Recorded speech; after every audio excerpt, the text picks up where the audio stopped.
Mr. Speaker, I have a floor amendment to offer. Mr. Clerk, have copies of the floor amendment number 11 been distributed to our members? Yes, Mr. Speaker, copies of floor amendment number 11 have been distributed. Thank you very much. Is there a second? Mr. Speaker, I second the motion. Oh, I'm sorry. I apologize. Representative McDermott, is there a motion to move to adopt floor amendment number 11? Yes, Mr. Speaker, I move to adopt the floor amendment. Floor amendment number 11. Thank you. Is it second? I second the motion, Mr. Speaker. Representative Ward seconds it. Thank you very much. It's been moved and seconded. Any discussion? Representative McDermott. Thank you, Mr. Speaker. I understand this bill might have this amendment might have some technical and legal difficulties, and if that's the case, I'd like to remind the Majority Leader that House Bill 5 still sits in the hopper, and we can waive the rules, or well, the way I've seen them, we've been making them up as we go along anyway, so it doesn't much matter. Oh, no, wait now, Representative McDermott, that's just your opinion, but it's not a reflection of the judiciary or finance. Oh, no, they've done a great job. Okay, thank you. Just but House Bill 5 sits there, and it sits there as a sound vehicle in case we can't pass this amendment out. Representative McDermott, I apologize respectfully. I'm saying that you're bringing up House Bill 6 or House Bill 5 as a nexus to your floor amendment number 11. Because it'll be rebutted that it's unconstitutional and has a fatal flaw. So I'm saving the Majority Leader time as a courtesy to him, save him some energy, let him know that it's sitting there. Right. You're making a nexus to this floor amendment. That's all I'm asking. Yes, sir. But I'm moving on now. Mr. Speaker, we sat through testimony from the folks who could get here. I did put a written request into the Speaker for Neighbor Island hearings so we could get out and get all the input. We for whatever reason, didn't do that. But I sat there and listened. I didn't just hear him, I listened. Like my wife tells me when she's yelling at me. She's yelling at me. I say, I hear you, I hear you. She says, no, you're not listening. Oh, okay, honey, I got it. But I was listening to the old elderly Filipino woman in, God bless her, in broken English, who took so much courage to get up there and speak. Tears running down her face because this is the first time she's ever done anything like this, asking us for the vote. The elderly Samoan lady named Ruta, who was there every day, and one night needed a ride home, and I had to give her a ride home.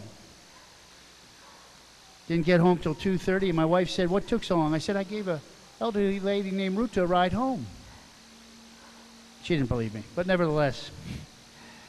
The welder and his family,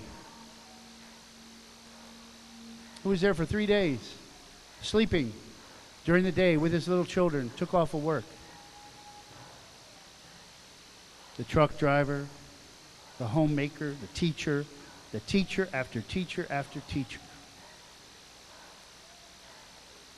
asked us to empower them, enfranchise them with the vote, Mr. Speaker. You see, they believe that they own this government.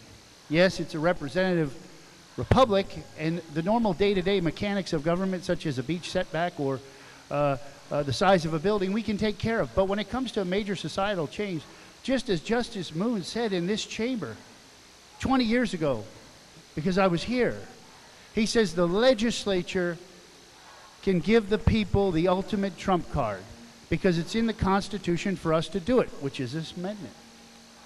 Now, if there's flaws in the amendment, and there very well may be, I'm not a lawyer, there might be some flaws. We have House Bill 5 sitting out there as an alternative. But, Mr. Speaker, the people feel so upset because they feel they were deceived. They want their vote because we advertised to them through the offices of elections. I have it in my hand. I've got the real newspaper ads in my office 4 weeks straight, and we mailed them a copy. Let me read what we told them, the people. The meaning of a yes vote. This is what the Office of Elections, which the legislature funds, told the people, explaining the amendment to them. A yes vote would add a new provision to the Constitution that would give the legislature the power to reserve marriage to opposite-sex couples only. Only. What's the welder supposed to think when he reads that in plain language? What's the first generation American supposed to think when they read that in plain language? Do they say, oh, wait, honey, let's get the committee report from the web? Well, you couldn't get it from the web in those days, at least not very easily. What are they supposed to think? Would you Representative Matsumoto, I'm sorry. May I yield my time, please? Absolutely. Thank you very much. Thank you, Representative. So they feel deceived. I mean, how many times did we hear that in the testimony? They feel deceived. Feel we weren't straight with them. I mean, they just don't think we told them the truth. And that is the truth. We weren't straight with them, Mr. Speaker. Now we can make it right. We can go back to the people. We have a second chance here. We have a vehicle. We have an opportunity to say, okay, we'll do that. We'll enfranchise you. It is a major societal change. It will change everything, from our marriage laws to the way things are conducted in schools. You don't have to take my word for it. Look at the other states that's done it. They've all had an impact in their school system. Shouldn't the people who pay the bill have an opportunity to weigh in such a major societal change? Shouldn't they have a say? This is my 7th year. I've never seen anything like this, ever. And what are they saying? Listen. Let the people vote. Let the people vote. Mr. Speaker, I'll close by saying having the right to do something doesn't mean it's the right thing to do. And although some in this body think we have the right to force people to live under our new societal constraint that we deem appropriate for them, it's not the right thing to do. So I implore my colleagues, listen to our constituents. As Justice Moon said, the people have the ultimate trump card in a constitutional amendment. All power is derived from them. They own the government. Thank you, sir. Thank you very much, Representative. Members, further discussion. Representative Fale. Mr. Speaker, in support. In support of the amendment, please proceed. Mr. Speaker, I know nobody in this building has ever seen anything like this. I've talked to those who have been here longest. They have never seen anything like this, Mr. Speaker. So if this does not communicate to this body what the people want, what the people desire, what we should do, then nothing will. I've talked to people who have been in this building for over 20 years, Mr. Speaker. In 2 decades of serving in this legislature, they have never seen anything like this. And yet we blow it off. We blow it off and say that means nothing. This amendment, Mr. Speaker, allows us to let the people know that we do have eyes, and yes, we see. We do have ears, and yes, we hear. We do have hearts, and yes, we feel.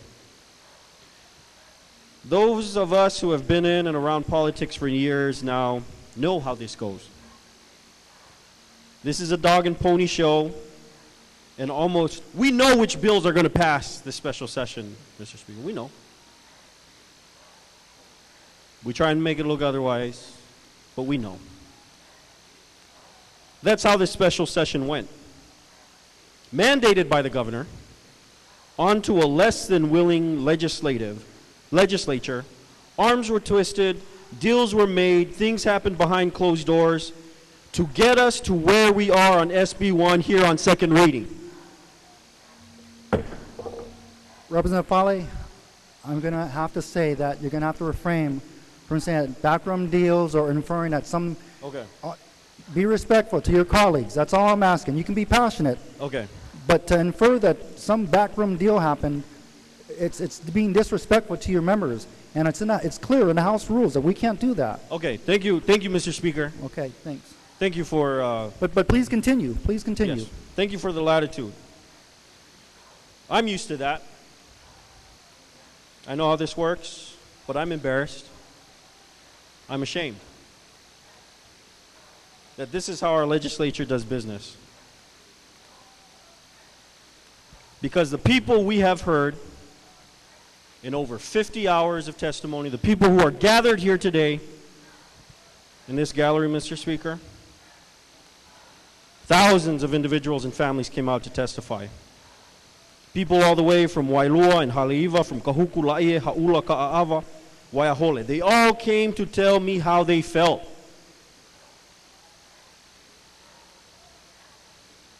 Your constituents came out. From Waianae, Kapolei, Mililani, Aiea, Kalihi, Hawaii Kai. From Maui, Molokai, Kauai, and Hawaii. Your constituents, your neighbors, they all saw the sausage-making process that is Hawaii government. They came out for more than 50 hours over 5 days, giving sincere testimony for or against this bill. Wanting to have a say, wanting their government to honestly listen and debate and discuss based on their testimony. And for them to see what they saw, they feel embarrassed, they feel ashamed.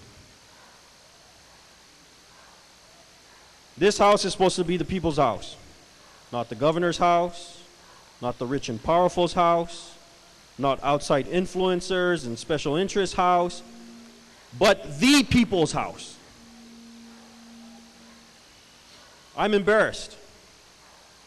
Our constituents deserve better. Mr. Speaker, the state and people of Hawaii deserve better. Nobody can say that this is the best that we could do. We were expected to do this in 5 days. Then, well, we can. We'll extend it out a little bit. Even today, Mr. Speaker, we know this is not the best we can do. For either side, we know we could do better. I am embarrassed and ashamed because history was made by the voice of the people. Never before has this state legislature heard an outcry that led to 5 days of testimony. And after all the testimony and concerns, Mr. Speaker, I do not believe that the bill that is before us reflects the people. This is not the way the people of Hawaii do business. This is not the way the state legislature should do business. The pressure and the money and the power being pushed on this body to hurry through a landmark piece of legislation has more impact on some of us than thousands of phone calls and emails and hours of testimony from the very people we represent. Representative Johansson. I yield my time. Thank you very much. Mr. Speaker, we have an amendment before us to help. My confidence in this body is shaken. The people's confidence in this body is shaken. Mr. Speaker, we need to do something to restore that confidence and give people hope so that they can see the light at the end of the tunnel, so that they know we represent them. And we know that this is not the best that we can do, and we need to go back to work, Mr. Speaker. We are all paid here to be here today. The people who are sitting out there are not paid to be there. They have sacrificed and given so much because they expect us. Why do they have to come? I feel like we're little children where the parents have to come in, look in on their kids to see if they're doing the right thing. Why can't we? Why can't we just go back into the workshop and work something out that will make sure that everybody's interests are taken care of when it comes to the people of this great state? So that we can sort out benefits, so that we can sort out religious protections. It is with certainty, Mr. Speaker, that we know that this isn't the best we can do. It's hard for me to go back and explain to my own family, what's going on in that building? Is that really the best you guys can do? I remember looking into the eyes of my parents and the shame that I felt whenever it was, whether I was on the rugby field, whether I was in the boxing ring, whether I was in the classroom. I had to come home and look my mom and dad in the eye and say, Mom and Dad. Mr. Speaker, the speaker is out of order. He's at 6:45. Okay, it's okay. Representative Fale, continue, but continue to make sure there's a nexus Yes, with your Mr. analogy Speaker. to the floor amendment. This floor amendment allows us to do some more work, Mr. Speaker, to reach out to the people of Hawaii and get. We have problems getting things right, Mr. Speaker. The people know that, and they have said, you know what, you guys need a little help. Help us. Let the people decide on this issue, Mr. Speaker. That's simply what we got to do. Thank you, Mr. Speaker. Thank you, Representative. Thank you very much. Members, further discussion. Representative Fukumoto, followed by Representative Awana. Yes, Mr. Speaker, in support, and since this is the same thing as we just talked about, if I could have those words adopted again that I said last time, Yes, as well as so ordered. the Speaker from La EA's words adopted as my own. Thank you. So ordered. Thank you very much. Representative Awana,